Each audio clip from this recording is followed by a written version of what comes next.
Hey guys, I'm on Wall Street in the presence of the bull, hanging out with these two Wall Street kings. Most of the stock squad here. Missing you, Stock Mo. Missing you, bro. But hey, we're just gonna chime in here a little bit, and I'm gonna talk about two things: the market overall, and I'm gonna talk briefly about how important the next couple days in Bitcoin and crypto are. But before I do, we're gonna go to the king of inspiration.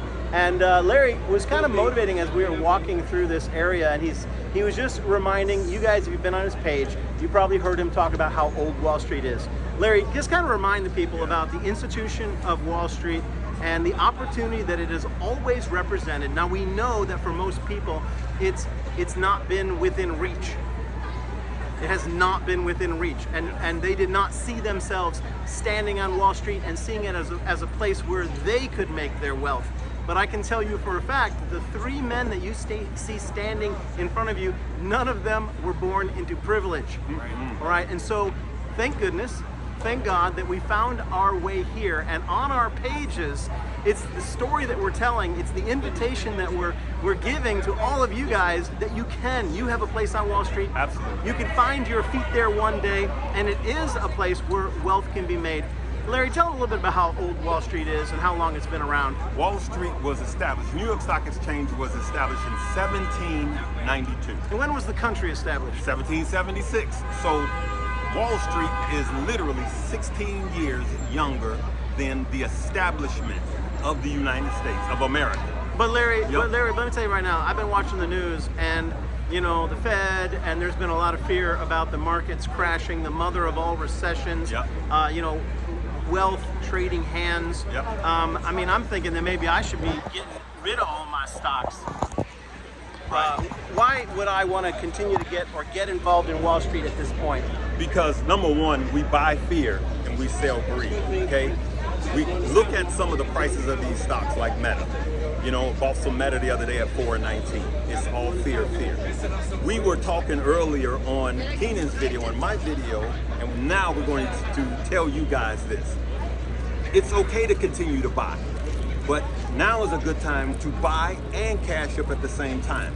So don't slow down your cash position. What I mean that if you've been pulling in $100 a week, $200 a week, and some of you $500 a week, right? Or $500 a month. If you've been pulling that from your checking account into your trading account, continue to do that. But you don't have to invest it all. You can invest 25 cents of every dollar. You can invest 20 cents, 10 cents of every dollar. Follow me? But build up your cash positions and be ready. So if the market does tank, now you have money. Then if you go to stocks, if you go down to where his links are and sign up for MOOMOO, then you get 5.1% of your uninvested money. Well, on that point, the three of us are actually guests of MOOMOO at the NASDAQ exchange ringing of the bell ceremony. Yes. So it's a pretty cool experience. But here we are on Wall Street. We're feet away from the bull. Keenan, you pointed out to me a moment ago something that was going on. Yeah, and I was covering the mic, but I'm gonna show people. I'm gonna show people the line that's in front of us here. Okay. Right. Show them the head first. Show them the head first, and then the back. Show them the head. All right. So that's the line. That's the line in front of the bull for pictures with the front of the bull. All right. Now there's a big line here, right? Right. Okay, Keenan, what was that line for? Everybody, the longer line is to take pictures with the bull's testicles. Yes. Y'all nasty. Y'all just nasty. You know, this is a commentary on either society or Wall Street, that there's 4 times as many people that want to get down under the bull and grab it by its testes and get their photo taken rather than the front end of the bull. Now, I don't know what that means. You know what? I can tell you what it means. Turn this way. Look at this. Now, you see the people, you see the small amount of people that's in front of the bull, right? This is society. There's only a few people that's in front of the bull market. But look at the line of the people an inspirational that's behind the bull market. Right. All right, so I'm gonna tell y'all folks that I'm not taking my position at the back of the bull. Right, I actually got up in the front of the bull, and the bull whispered something to me about the market. What did he say? He said, listen, we got a little 6% correction. Yeah. Right? Yeah. And the bears are thinking that they're back in charge. They're not taking into account some of what's really happening. The fact is that the federal government is having problems with inflation because this economy is strong. They've engaged 2 global conflicts, which only leads to more spending.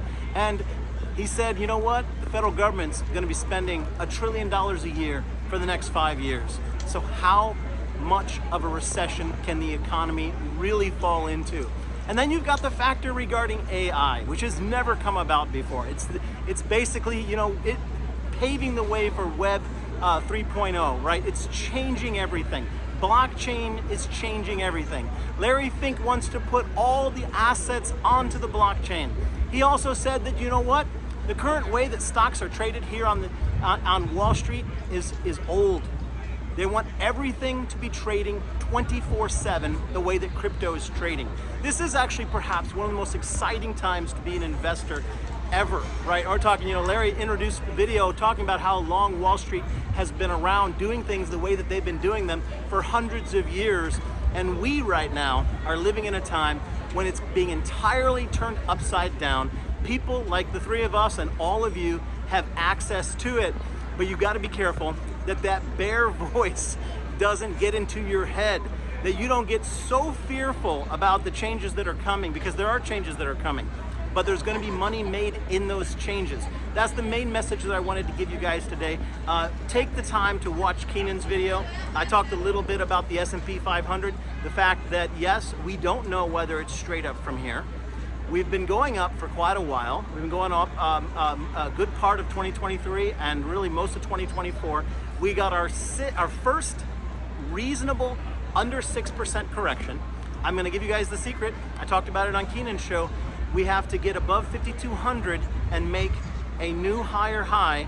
If we don't do that and we fail there and you see some big red candles come along, and then we can get worried. But at the moment, when you take blockchain, when you take crypto, when you take AI into consideration, you've got to be aware that there's plenty of reasons why this market can continue to go higher. And as long as the government wants to continue to spend, it's going to push it higher. This week, we're going to find out what's going on with Apple, right? I'm going to tell you guys that I am less fearful about Apple going into this week right now. Now, why? I'm kind of thinking that Apple and Tesla kind of taken a similar story where there was big concern. There's reasons that Apple has been pulling back. They didn't position correctly. They didn't get ahead of AI. And so as a result, Wall Street punished them. Did they get the message? Do you think that Tim Cook's going to go down like this? Or do you think that he's taken the fact that he's noticed that Wall Street's not investing in them? They lost the #1 spot to Microsoft. Do you think Tim Cook's going to just sit back and take that? And he's going to retire having presided over the demise of Apple? I bet you that they're going to come out realizing that their butt is on the line. Tim Cook wants to protect his legacy. He had hoped that he would find it in the Apple car. He gave up on that. They stopped the spending there. I bet you that he's going to come out this week. And I actually think, I'm going on a limb right now. I'm going to tell you. Forward guidance is going to be bullish. AI forward guidance, and this thing can come up off the floor. I tracked it with you guys. I said to you, if we got to stay above 165. We can't afford to open and close beneath it. We never did. And so in this moment, Apple could make a huge turnaround moment when people have gotten fearful, and they could get one heck of a spike on this earnings. You want to know what Apple has an advantage of that other companies do not? It's that people actually use Siri on a regular basis. So if they infuse Siri with some type of super artificial intelligence brain that it doesn't currently have, because again, you ask Siri what's 2 + 2, she might give you the wrong answer nowadays.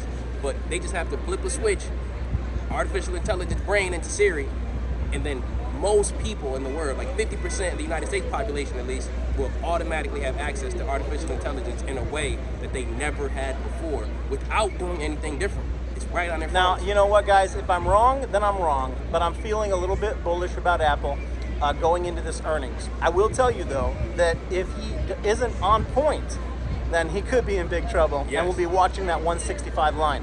But my gut tells me that he knows better than to go down like this, and he's going to come with the best forward guidance that he's ever had before. He's going to be talking about AI. We'll see. Now, I've talked recently the other day about lotto trades, and I had a ton of questions about it. And people didn't understand the dynamics that I mentioned. They're just like, well, how could this be possible? I'm just going to repeat it to you guys. It's buying a option on the day that it expires. So you're taking a risk position that it has to have a major move on the day that it expires. And you're buying one that is out of the money, which is even higher risk. It means that if it doesn't quickly go within your direction in the next couple hours after the open, it means it's going to zero. But in some cases, let's just say that Apple was one of those cases this week. In some cases, when they're the underdog and calls have become cheap and puts have become expensive, and they come out and they surprise the market, this is one that has a little level of interest for a small risk lotto play for me this week. I'm an investor, guys. If you haven't figured that out, I'm a long-term investor. The majority of my options are for hedging my positions long or protecting them. If I feel like they're going to go short, then I'm buying puts protecting my long shares. However, it's not unreasonable. And for those who are wanting to play Apple and Amazon, I actually lean towards trading Apple. Now, Amazon could do extremely well, and I am bullish on Amazon. However, a lot of success has been priced in already. Right. Can I say something too? Go right ahead. On the options? If you look at the chart and look at all of the earnings in the last 2 weeks. If you go out 5 to 7 days and see the direction, I'm talking Meta, I'm talking Microsoft, I'm talking Tesla. If you go out 5 to 7 days and see the direction that it was heading into before the day of the earnings, you will kind of see a story. That's an interesting idea. Yeah. I'm going to leave you guys with one thought. First of all, I want to thank Larry and Keenan for being in my video today. I appreciate you guys' friendship. I appreciate the opportunity to stand on Wall Street and kick down the golden doors together and snatch some of the American dream that's here for us. I personally do not believe that the American dream is owning a car, going on 2 weeks vacation, and owning a home. That used to be the American dream. And for many Americans, it is outside of their reach because of inflation, because of the cost of housing, because of the cost of food and the cost of gas. So if now it's time, we took over the neighborhood, now it's time that we got to take over Wall Street, and that's my heart. And I'm gonna leave you with one last thing regarding Bitcoin. This is the candle that's gonna close this month, is gonna tell us everything about the quick direction.